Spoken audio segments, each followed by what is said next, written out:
Hey everybody, I'm Alex, and today we're working on a 2002 Toyota Tacoma. But what's going on here is that I broke my radiator.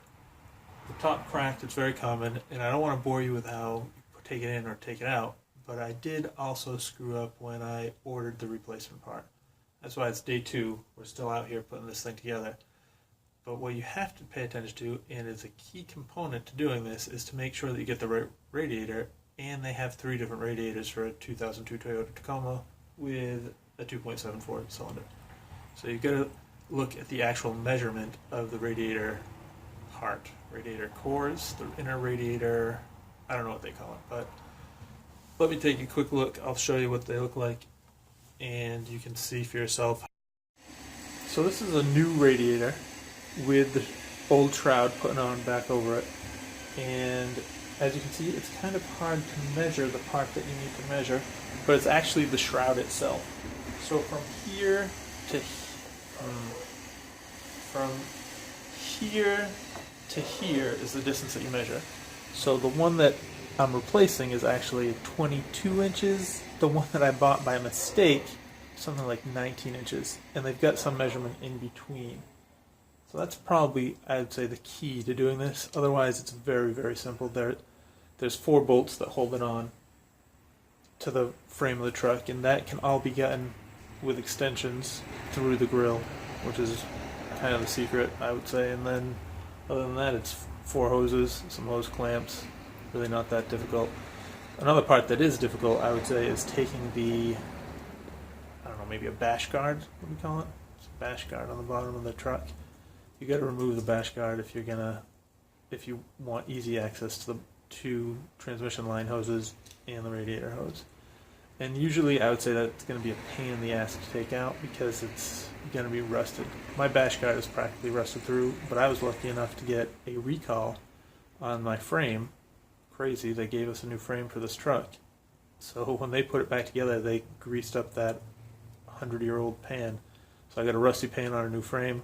But luckily enough, they greased those bolts and it came right off real easy.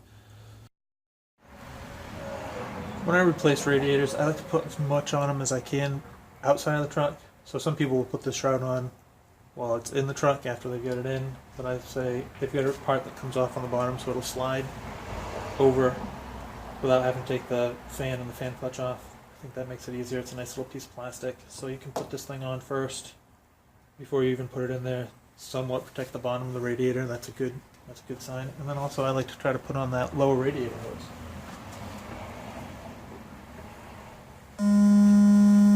Why fight with a radiator hose under a car if you don't have to, right? Let's jam that bad boy on there. Sometimes the new hose, I like to give them a little bit of soapy water too. Who knows if that helps or not. I like to think it does. Oh, who knows.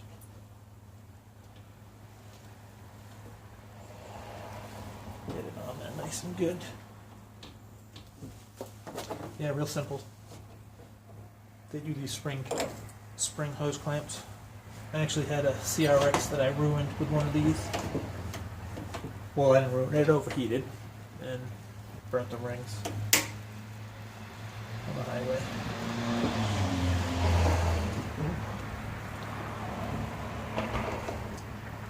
Maybe I'd rather use an actual hose clamp to take this off. It's so hard to get over this edge. Yeah, we'll use an actual hose clamp like an adult. Oh, there goes the gel coat.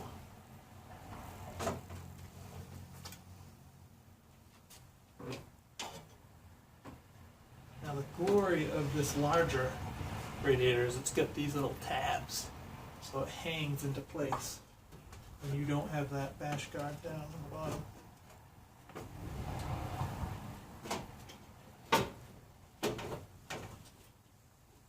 One of the weird parts about putting this in by the fan, keeping the fan on, is that you gotta spin the fan around with one of those little hose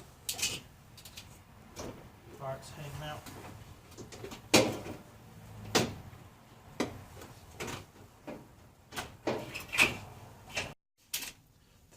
favorite part of the radiator shroud.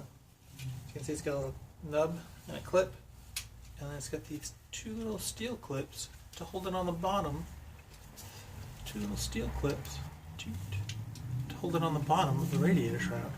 It's kind of ingenious. You just roll it up around under the radiator, and in it goes.